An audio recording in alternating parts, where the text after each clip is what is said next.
What's up? How you guys doing? Chris Rod, Sun City Lawn Care. Quick video today, guys. I want to just show you. I wasn't gonna make the video because I'm on a time crunch. I'm working, but I wanted to show you guys four weeks.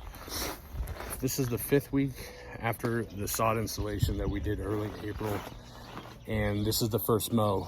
And the video is about how to maintain your brand new sod after installation. So all you do after installation, assuming your installer actually did the fertilizing application during the process, is you need to wait until the grass reaches 3 inches or 30 days before you can put your mower on it, okay? And before you start cutting. And that's what today's video is about, is the maintenance thereafter. So when we start, look at this, and people ask if Bermuda grass can grow in shade. Anyways, 30 days or 3 inches. Good Lord, look at this. This is a hybrid tip green 328 Bermuda grass lawn, okay? In the shade. 5 weeks ago we did the install, okay? And I have not cut it yet. This is the first cut, which I wanted you guys to join us today, because this is just immaculate. It really is. And it goes to show that you don't have to water it every single day for 30 days or 20 or 2 months straight. You need to allow it to get, to reach for that water and get into a routine watering cycle. So on the 3rd week, we came out here and we backed the watering down to every other day, 3 times a week. And we got about 25 minutes on each zone.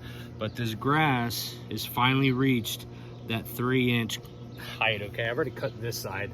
And I changed my mind about not making the video, and I wanted to go ahead and get you guys to see this. So I'm going to continue cutting, but inevitably the point of the video is maintaining thereafter, okay? Keep it really light. You don't have to do a lot of feeding, a lot of fertilizing applications, or you don't have to go heavy doses because you're trying to fill in areas. Really, everything's spoon feeding thereafter. This is brand new grass. Check this out, little phyto. Those are phyto spots. You got to battle those somehow. Watering, saturating, but good, look at this. These are all the shaded areas. A little thinned out there. Water issue. But for the 98% of this yard is superb, okay? 3 inches, 30 days, that's when you can begin mowing. We've reached that time point, so we are now on a weekly mowing schedule, and she's going to be due for a fertility application here within the next week, because we space our applications every 5 weeks. So you spoon feed the lawn, don't get crazy with your fertility. You shouldn't have to put any weed control whatsoever on a post-emergent level. Pre-emergent, we're going to continue doing, because we're on a preventative maintenance program. Once your sod is established, you can introduce pre-emergence. Some applications, product labels will tell you not to do any applications. You just need to make sure you read your labels, okay? Again, don't forget, labels are the laws when it comes to applying herbicides, but you need to continue your fertilizing. So basically, week 1, after the sod installation, you water every single day in the mornings. If you're getting into those increased 90-degree or triple-digit temperatures in your area, you may have to water twice a day. Week 2, you need to back off the watering to every other day, because we're promoting root growth. Those roots have got to search for the water. And then week 3, that sunlight's horrible. Week 3, you should be in a routine watering cycle. Depending on your area, whether you get rainfall or don't. Here in West Texas, we don't until August. So irrigation system or hand watering, whichever you prefer, needs to be a minimum 3 times a week, okay? And this is just the result I wanted to show you guys after weeks of just watering.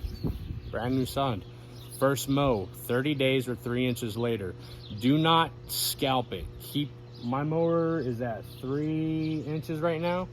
The grass is at 3 inches, but I'm just barely taking off the top, and we're gonna slowly bring down the grass cut height to where I can manage it probably around the 2-inch cut height, because that's where Bermuda likes to be kept. But you can't go and just scalp it all off at one time. So each visit, each week, I'm going to, as you guys are homeowners and you mow once a week, drop the notch down, bring it down 1 notch. Don't go out there, set it to your lowest setting or your desired cut height. Just yet. Ease into it. Remember, this is brand new sod. We don't want to stress it out. We just want to ease down the cut. And if you need to, if your grass is really tall because you did an excessive fertility application during the installation, it's like 8 inches tall, bag the clippings, throw the clippings away, okay? Do not leave that stuff in your lawn. If you guys have any questions, leave me a comment below. Quick video. Thanks for tuning in. And always don't forget to fertilize that subscribe button so I can fertilize you guys with more content. Stay tuned.